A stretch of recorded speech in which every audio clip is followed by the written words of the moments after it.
persoalan yang sering muncul belakangan ini adalah soal orang yang berkorban kemudian potong rambut atau potong kuku. Dulu nggak sampai muncul. Sekarang ini ada WA, ada Facebook, ada Twitter, ada Instagram, macam-macam. Terus hadis-hadis yang dulu keselip, ketelesut, itu sekarang muncul. Banyak di-share di WA, di Facebook, bahwa orang kalau mau korban tidak boleh potong kuku atau potong rambut. Itu juga ada hadis diriwayatkan juga dari istrinya Rasul, tapi bukan Aisyah, namanya Ummu Salamah. Kata Ummu Salamah begini, idza ra'aitum hilala dzulhijjah. Kalau kalian melihat tanggal 1 bulan Dzulhijjah, artinya masuk tanggal 1 besar. Wa arada ahadukum ayyudhiya, dan ada di antara kalian yang ingin berkorban, falyumsik an sya'rihi, maka hendaklah mempertahankan rambutnya wa adfarihi, dan kukunya. Artinya jangan dipotong rambut dan kukunya. Nah, hadis ini pemahamannya juga berbeda-beda. Ada yang mengkaitkan dengan hadis yang pertama tadi, bahwa orang korban itu nanti akan dibangkitkan Allah utuh, ya. Tidak ada yang hilang, termasuk tanduknya, kemudian bulunya, kukunya, ya. Itu utuh. Maka ada yang memahami hadis ini, kalau mau korban sebelum tanggal 1 itu kalau perlu dibersihkan, dimandikan, dirapikan. Kemudian setelah masuk tanggal 1 jangan dipotong. Karena masing-masing anggota badan itu ada nilai pahalanya. Semakin tebal bulunya, semakin banyak pahalanya. Jangan pakai di tanduknya dikurangi atau apa, kukunya. Tapi ada yang mengatakan yang tidak boleh motong itu yang korban. Jadi kalau sudah niat korban tanggal 1 itu jangan potong rambut, jangan potong kuku. Alasannya juga persoalan pahala lagi. Karena setiap korban nanti ada pahalanya, dan itu berdampak mengcover fisik dan anggota badannya orang yang korban. Maka sayang ketika korban itu terus rambutnya biasa itu dipotong, nanti tidak tercover oleh pahalanya itu. Kuku biarkan saja kukunya, biar nanti walaupun kukunya panjang, nanti ada benteng dari neraka karena di-cover oleh korbannya. Nah, ini pendapat ulama yang berbeda-beda, ya. Maka dari hadis yang diriwayatkan oleh Ummu Salamah itu kemudian dikaitkan dengan hadisnya Aisyah, ada 3 pendapat supaya kita nanti bisa memahami. Al-qaulul awal, pendapat yang pertama, innahu jaizun, memotong kuku atau rambut itu boleh. Wa ashabu hadzal qaul humul Hanafiyah wal Malikiyah. Yang berpendapat seperti itu adalah mazhab Hanafi dan Maliki. Wastadallu ala dzalika min hadits Aisyah, yang dipakai dasar adalah hadisnya Aisyah. Bagaimana bunyi hadisnya? Aisyah mengatakan, ana fataltu qalaida hadihi Rasulillah. Saya pernah merajut atau menganyam kalung untuk hadiyunya Rasul. Hadiyu itu binatang yang disembelih sebagai hadiah untuk orang-orang yang dianggap penting. Ada yang mengatakan hadiyu itu adalah dam yang disembelih untuk orang-orang yang sedang melakukan haji tapi ngambil haji tamattu atau haji qiran.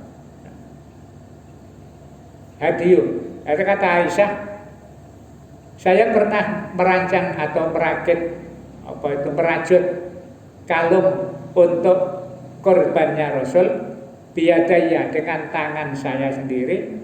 Summa qalladaha Rasulullah, kemudian setelah selesai kalung itu dikalungkan oleh Rasulullah kepada binatang yang mau dikorbankan biadihi dengan tangannya Rasul. Jadi dulu itu orang kalau mau korban itu ditengeri, dikasih kalung, dikasih, kan dulu begitu. Sekarang sudah tidak ada. Ada kalungnya, kadang dikalungi kelompen, terus dikasih kemul, kain putih. Waktu saya kecil-kecil dulu orang korban itu begitu, dikalungi. Loh kok pakai kelompen? Kata Wamudinnya, ya kono juga nyeker. Sekarang sudah nggak ada kelihatannya. Dulu itu dikalungi, terus baru dikasih kain. Lah zaman Rasulullah begitu, kata Aisyah.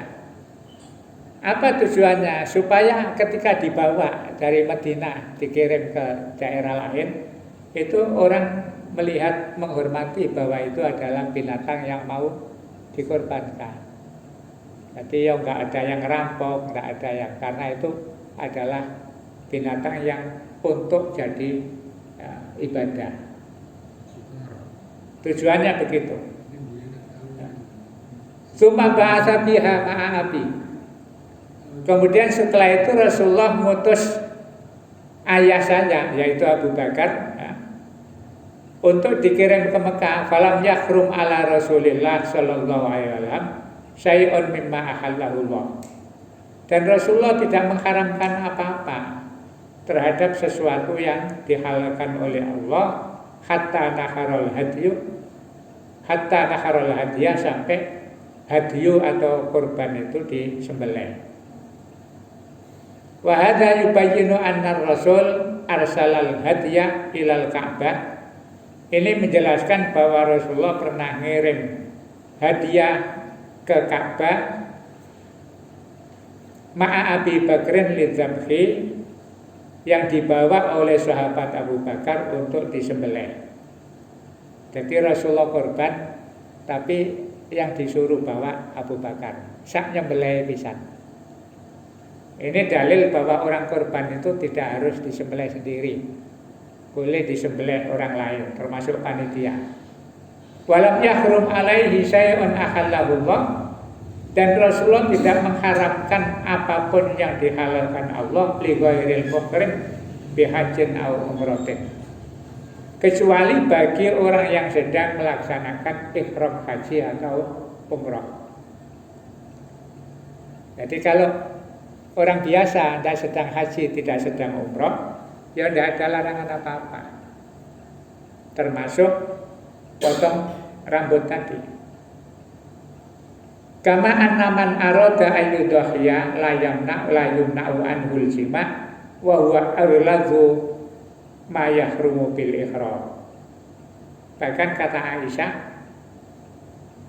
ini rahasia rumah tangga sebenarnya, tapi hukum. Akhirnya Aisyah bilang, bahkan Rasulullah itu tidak mengharamkan untuk hubungan suami istri.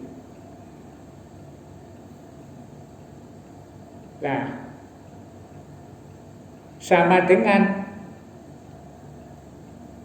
orang itu kalau sedang ihram haji atau umrah, itu dilarang hubungan suami istri. Logikanya kalau sedang tidak ihram, tidak haji, hubungan suami istri saja boleh, apalagi potong kuku dan potong rambut. Jadi ini mazhab Malik dan Hanafi mengatakan tidak apa-apa. Rasulullah pernah ngirim hadiah sebagai ibadah kurban, bahkan yang nyembelih itu diwakilkan Abu Bakar, Tapi Rasulullah di rumah ya biasa saja. Ya kumpul dengan istrinya. Ya. Kalau kumpul saja boleh, apalagi potong rambut dan potong kuku. Itu pendapat yang pertama. Kemudian pendapat yang kedua, innahu haramun. Hukumnya haram, potong rambut, potong kuku. Wa ashabu hadzal qaul humul Hanabilah wa ba'du Syafi'iyah. Yang berpendapat seperti itu mazhab Hambali dan sebagian pengikutnya mazhab Syafi'i. Wastadallu bi hadits Ummi Salamah, yang dipakai dasar hadisnya Ummu Salamah tadi. Ya. Atau di hadis lain dikatakan mangkana indahu tibun.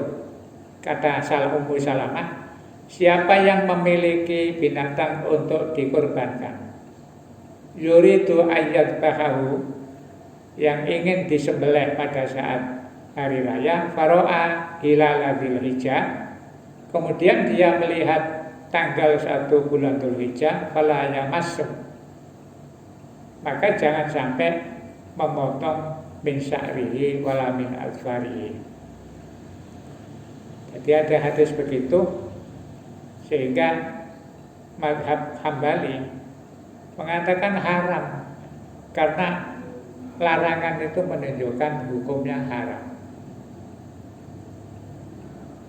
Jadi bukan sekedar tidak boleh, tapi kata mazhab Hambali dan sebagian pengikutnya Imam Syafi'i mengatakan haram.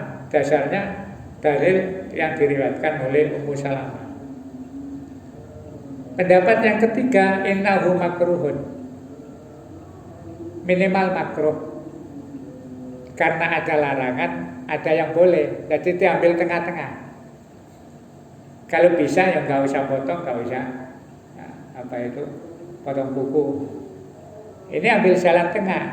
Wa ashabu hadzal qaul hum al-Malikiyah wa Syafi'iyah. Pendapat seperti ini yang diambil oleh Imam Asy-Syafi'i dan sebagian yang pengikutnya Imam Malik. Wa jama'a ashab hadzal qaul baina jami'in nusus. Pendapat ini mengumpulkan dua nas tadi, bihamli nususin nahyi 'alal karaha wa nususil ibahati 'ala adamit tahrim. Jadi digabungkan, yang melarang tadi minimal makruh, yang membolehkan itu tidak sampai menunjuk ke haraman. Jadi jalan tengahnya itu. Ya akhirnya ya terserah kita. Ada yang boleh, ada yang tidak boleh, ada yang makruh. Artinya tidak harus kalau korban terus mari ngono gak oleh potong. Ya ini pas wayai jami korban terus korengan. Ya potong dhisik, sik gampang kerisiane. Itu masalah yang sering muncul.